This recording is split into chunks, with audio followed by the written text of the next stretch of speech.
Alright, so here's a quick video on how to multiply fractions. Remember that when we have just a standard straightforward fraction multiplied by fraction, what you need to do is multiply the values across the top, and then multiply the values across the bottom, bring them over, write them as a fraction. If you need to, you would simplify, and then basically those are the 3 steps. That would be all that it takes for you to find your answer. Alright, so looking at this first example here, if I have 6 times 2 across the top, just multiply. 6 times 2 would give us 12. Notice here we have different denominators when you're multiplying fractions.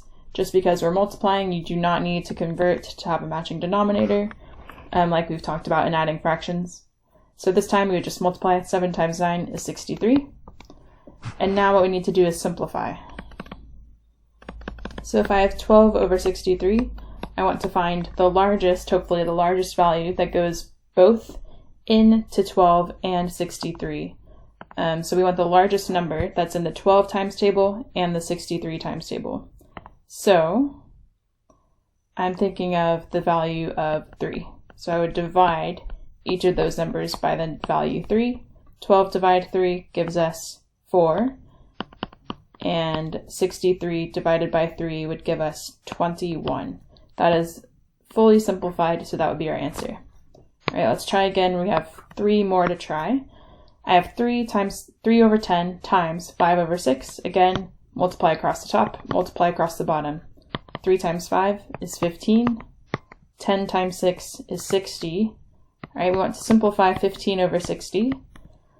Try to think of the largest number that goes into both 15 and 60. I would say the largest number is 15, but if you didn't think of that straight away, that's all right. If, say, for example, you thought of 5, I could divide by 5 on the top and the bottom. 15 divided 5 is 3. 60 divided 5 is 12. Notice how we're not fully simplified, so what you could do is keep going and divide by 3 again to fully simplify.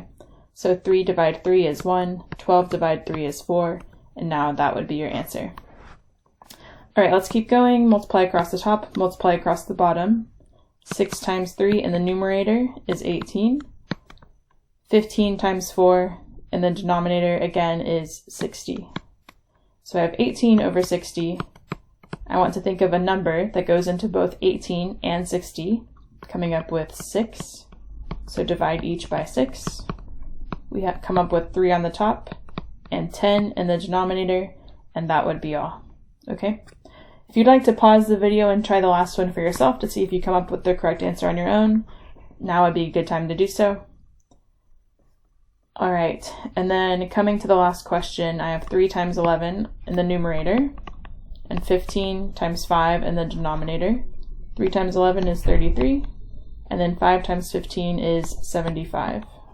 Let's see, don't believe there's anything we can do to simplify that, so that would be our answer.